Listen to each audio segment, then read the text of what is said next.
Welcome to the Exodus and Beyond. I'm your host, author R.J. von-Bruening. In this video series, we'll be exploring the Exodus from an esoteric understanding as explored in my book, The Exodus and Beyond, Book 2 of Unlocking the Dream Vision. In this video, we'll begin to understand the mystery, Part 1. If you enjoyed this video, please don't forget to hit the like button below and subscribe for future videos.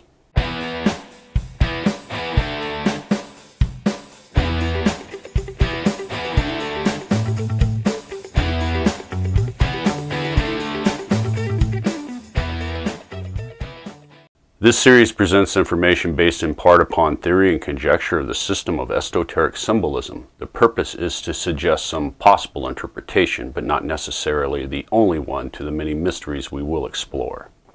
We have finally reached the point where we have enough information to begin reassembling the event starting with the Exodus up to the destruction of King Solomon's temple and citadel. In this process, we'll also begin to answer some of the greatest mysteries about the Exodus in general. Additionally, we'll also finally answer the few lingering mysteries related to the dream vision of Enoch that we haven't yet explored. Our starting point is the tribes that settled in the land of Canaan, just after the divine twin brothers had embarked upon their incredible journey across the world. For countless generations, these Proto-Indo-European speaking people of Israel enjoyed a relatively simple tribal life, with each tribe and individual living and worshiping as they saw fit.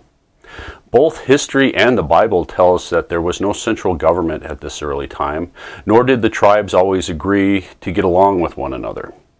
If we return to the biblical account, we can quickly see and understand that the only thing holding these tribes together was their shared experience of the great Exodus out of Egypt and the tabernacle that housed the great and holy Ark of the Covenant. This shared experience also applied to the tribes that had continued their journey under the leadership of the twin brothers. As the divine twin brothers and the tribes moved around the world establishing new kingdoms, they and their descendants would naturally begin to send offerings and gifts back to the tabernacle and the holy Ark of the Covenant it housed. As it can be imagined, these offerings and gifts would have been small and very infrequent in the very beginning. Nevertheless, slowly, over the centuries, as each of these new kingdoms became established, their offerings would have grown in value and size. Due to the limitations of long-distance travel during this ancient time, these offerings would have consisted of gold, silver, gemstones, and other small objects that held great value but could be easily transported by a small group of people over a very long distance. As the centuries slowly went by and the offerings slowly grew, so did the tabernacle's wealth, and more importantly, the wealth of the priesthood of the Magi that controlled it. As the Magi's wealth grew, so did their political power. Historically, and within the traditional biblical account, this priesthood was always the real power behind the political leadership of all the tribes. Be it a simple tribal chief or kings who commanded mighty armies, their claims to rule relied upon the priests approving and backing them.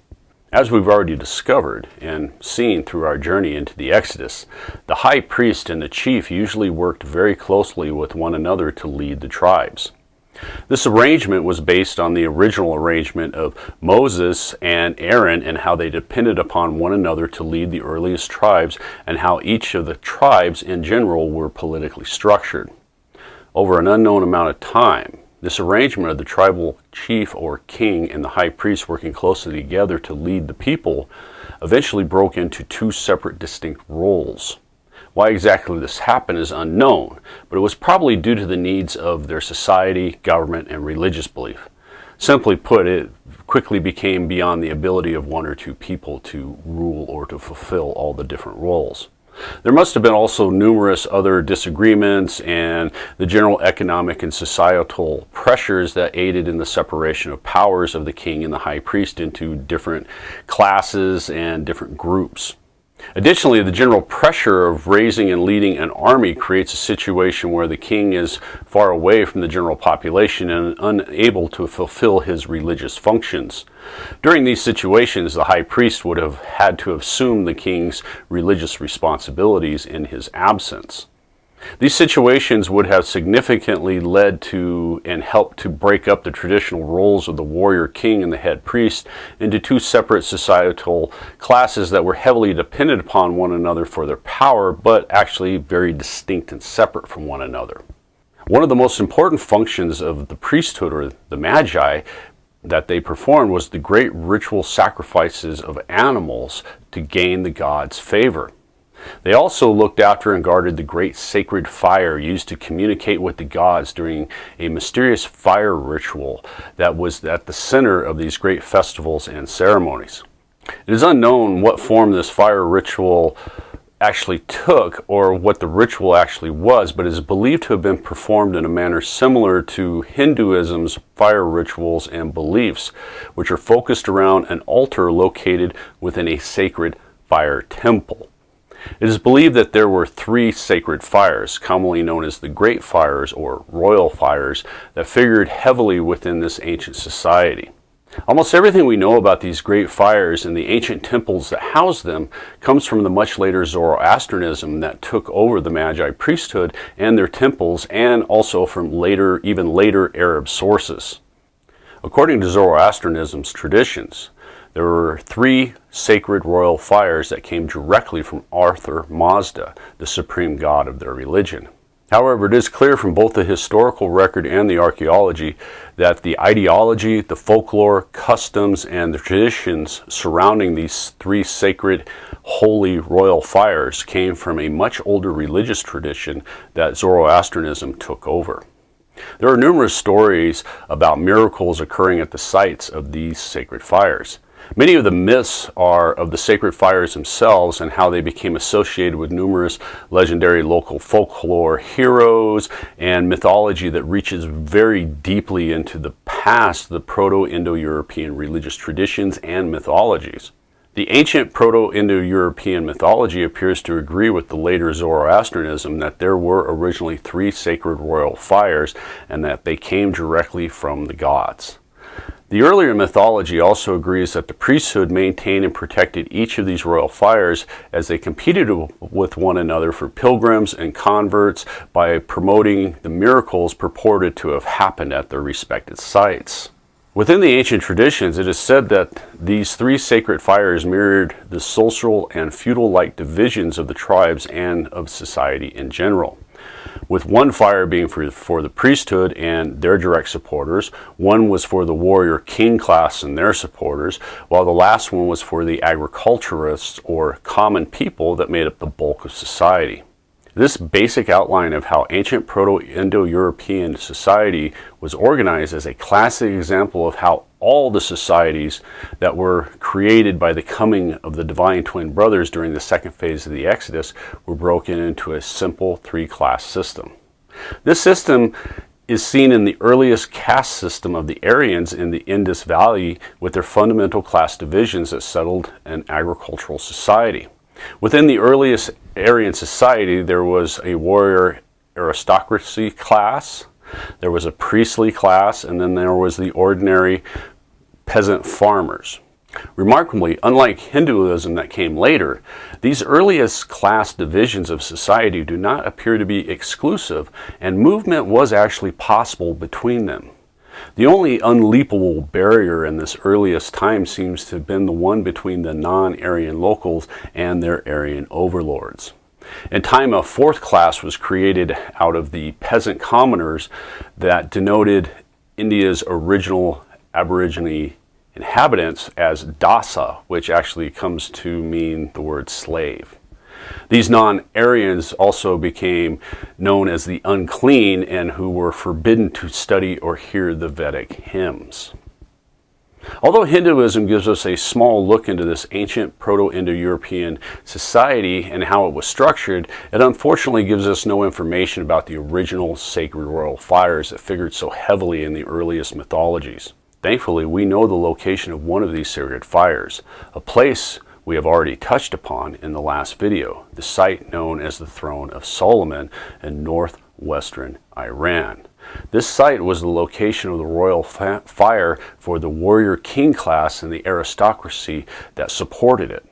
From the earliest Proto-Indo-European societies to the actual destruction of the temple that once sat upon this site, any king who wished to rule the surrounding lands and tribes had to go and be blessed by the Magi Priesthood as he humbled himself before the sacred fire housed within the holies of holies, deep within the temple, before he could ascend the throne and take the title as king.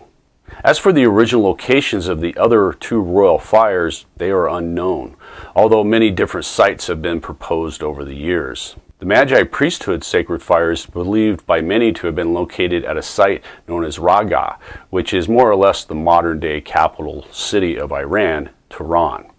It is known that this was a site where much of the leadership of the Magi resided. It has also been suggested that the priesthood sacred fire was far to the southeast, possibly somewhere in the eastern parts of modern-day Afghanistan.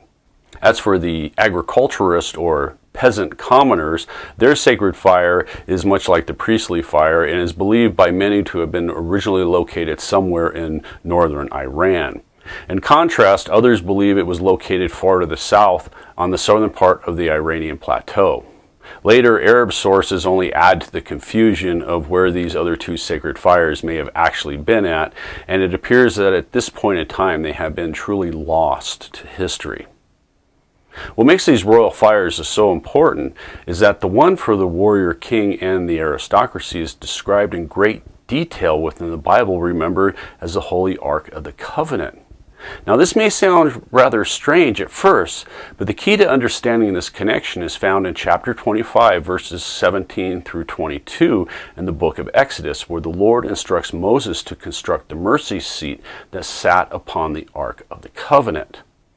And thou shalt make a mercy seat of pure gold. 2 cubits and a half shall be the length thereof, and a cubit and a half the breadth thereof. And thou shalt make 2 cherubims of gold of beaten work. Thou make them in the 2 ends of the mercy seat, and make 1 cherub on the one end, and the other cherub on the other end. Even of the mercy seat shall ye make the cherubs on the 2 ends thereof, and the cherubs shall stretch forth their wings on high, covering the mercy seat with their wings, and their faces shall look at one to another. Towards the mercy seat shall the faces of the cherubims be. And thou shalt put the mercy seat above upon the ark, and in the ark thou shalt put the testimony that I shall give thee, and there I will meet with thee, and I will commune with thee from above the mercy seat, from between the 2 cherubs, which are upon the ark of the testimony of all things which I give thee in commandment unto the children of Israel.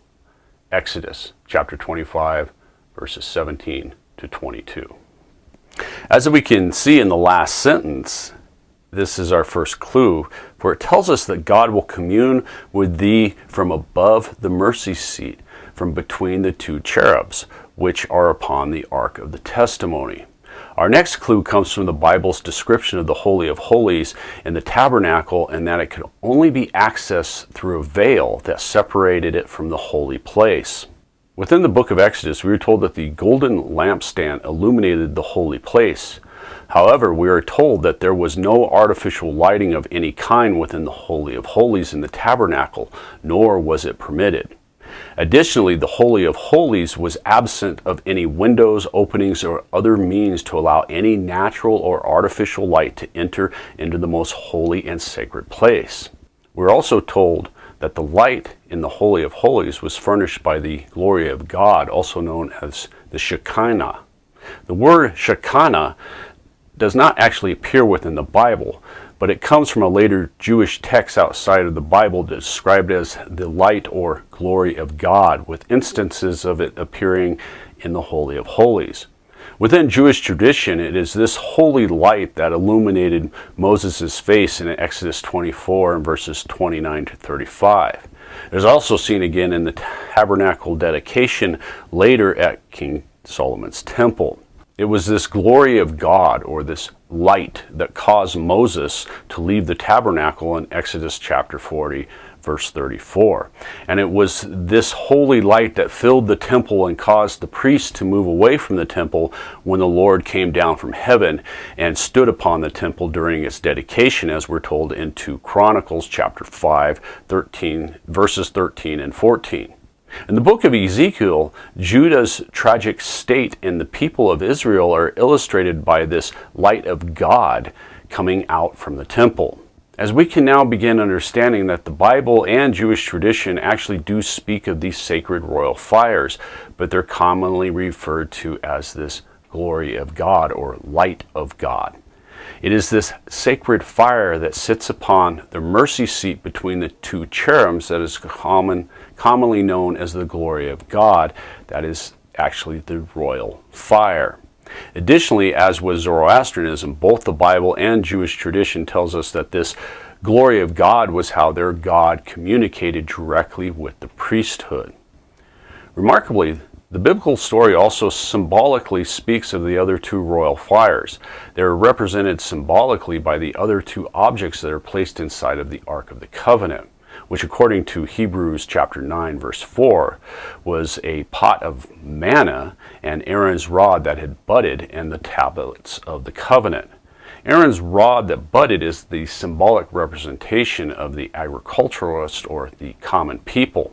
To actually understand how Aaron's rod is connected to the agriculturalist class, you have to go and examine the curious story of the rebellion of Quran, which is a story of where 250 princes of the assembly, famous in the congregation, men of renown, that rose up before Moses and Aaron, and is found in the book of Numbers, chapter 16, verses 1 through 40. The story speaks of how a man known as Quran led 250 princes of the congregation to question why Moses and Aaron had put themselves above the congregation, when seeing that all the congregation was holy, every one of them, and the Lord was among them. Soon after, the conspirators were punished by the Lord for their rebellion when the Lord sent fire from heaven to consume them all. 3 accomplices of Quran were also punished when the Lord caused the ground to split open beneath them and swallow them up, their families, and anyone else who had been associated with Quran, along with all their possessions.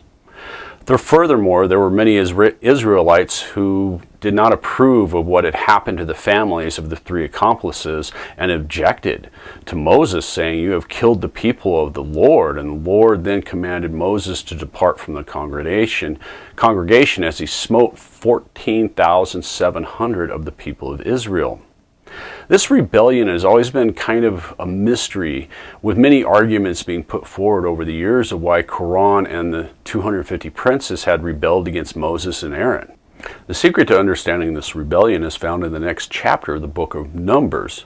Within this chapter, the Lord commands Moses to speak unto the children of Israel, and take of every one of them a rod according to their house of their fathers, all their princes according to the house of their fathers, 12 rods. Write thou every man's name upon his rod, and thou shalt write Aaron's name upon the rod for Levi. For 1 rod shall be for the head of the house of their fathers, and thou shalt lay them up in the tabernacle of the congregation, be the testimony where I will meet with you. And it shall come to pass that the man's rod, whom I shall choose, shall blossom, and I will make to cease from me the murmurings of the children of Israel, whereby they murmur against you. And Moses spake unto the people of Israel, and every one of their princes gave a rod apiece, for each prince 1, according to their fathers' houses, 12 rod. And the rod of Aaron was amongst the rods. And Moses lay up the rods before the Lord in the tabernacle of witness. And it came to pass that on the morrow Moses went into the tabernacle of witness, and behold, the rod of Aaron for the house of Levi was budded, and brought forth buds, and bloomed blossoms, and yielded almonds. And Moses brought out all the rods from before the Lord unto all the children of Israel. And they looked, and they took every man's rod. And the Lord said unto Moses, Bring Aaron's rod again before the testimony, to be kept for a token against the rebels. And thou shalt take away the murmurings from me, and they die not. And Moses did so, as the Lord commanded him, and he did. And the children of Israel spake unto Moses, saying, Behold, we die, we perish, we all perish. Whoever cometh anything near the tabernacle of the Lord shall die. Shall we be consumed with dying? Book of Numbers, chapter 17, verses 2 through 13. This is a highly symbolic story of placing the high priest of the priesthood and the chief of the tribes above the rest of the people, who would later become known as the agriculturists, the farmers, and all the lower classes of this society. The rod that budded symbolizes how the farmers are dependent upon the priesthood for their livelihood and responsible for the abundant crops they are given by their Lord, with a reminder that they will be put to death by their Lord if they question or rebel against the chief or the high priest. Symbolically, the golden pot of manna represents the time when the Israelites could not grow or gather their own food during the Exodus, while also symbolically connecting it to the agriculturalists or the common people of the tribes to be taken care of by their Lord when they could not feed themselves. The 2 tablets of the covenant, commonly known as the 10 Commandments, symbolize the warrior king by directly connecting them to Moses and their Lord. Although the other 2 royal fires are symbolically remembered in this biblical story, they do not hold the same type of respect as the royal fire of the warrior king class, which was housed in the temple that once stood upon the site known as the Throne of Solomon in northern Iran. We will return to the Ark of the Covenant shortly, and we will explore what may have happened to this most sacred of lost holy objects once we reach the destruction of King Solomon's temple. In addition to maintaining the royal fires that allowed them to communicate with their gods, the Magi Priesthood also provided for all the Proto-Indo-European people's spiritual needs, in the same way that they did with the later Medes and Persians. Like all other societies at the time, this Magi priesthood was at the center of all economic activity, which was also the center of political and social power. This also allowed the priesthood of the Magi to control a large portion of society, with the royal fires being a central focal point of this control and religious belief in general. By realizing the connection of the Ark of the Covenant, which according to the Bible was under control of the Levite priesthood, and it was also the major focus of these early Israelites, we can finally begin understanding that all the new kingdoms that were established by the divine twin brothers during the second phase of the Exodus would have had a reason to send offerings and gifts back to the tabernacle and Ark of the Covenant, or royal fire, as a direct offering to the gods. Once again, we can quickly realize that these offerings would have been very small and little more than symbolic offerings of gifts in the very beginning. However, slowly, over generations, as these new kingdoms and societies grew, their offerings and gifts to the tabernacle would also grow. In time, pilgrims from all over the world would journey back to the Holy Tabernacle and the Ark of the Covenant to pay their respects, perform sacrifices, and give personal offerings, and to place idols of their tribal god in the tabernacle to help win favor with all the gods. This resulted in the tabernacle and the priesthood that controlled it in gaining massive wealth and power. This wealth, in time, grew to be so great that it became necessary for the priesthood to raise a king and an army to protect it. This allows us to realize for the first time that this is most likely the source of all the money that not only supported the kingship, but also provided the funds for a large professional army. The next step is to understand that the first 4 kings of the ancient Medes are the historical individuals that the first 4 kings of the kingdom of Israel recorded in the Bible are based upon. This allows us to understand for the first time where the great wealth came from to pay for the weapons, horses, men's supplies, and all the other items needed to maintain and field a professional army that's remembered under the leadership of King Solomon. It also explains the great biblical mystery of where King Solomon's legendary treasure and great wealth came from. The following step is to realize that the first 2 kings of the kingdom of Israel in the Bible appear to be in a slightly different order than compared to the first 2 kings of the ancient kingdom of the Medes.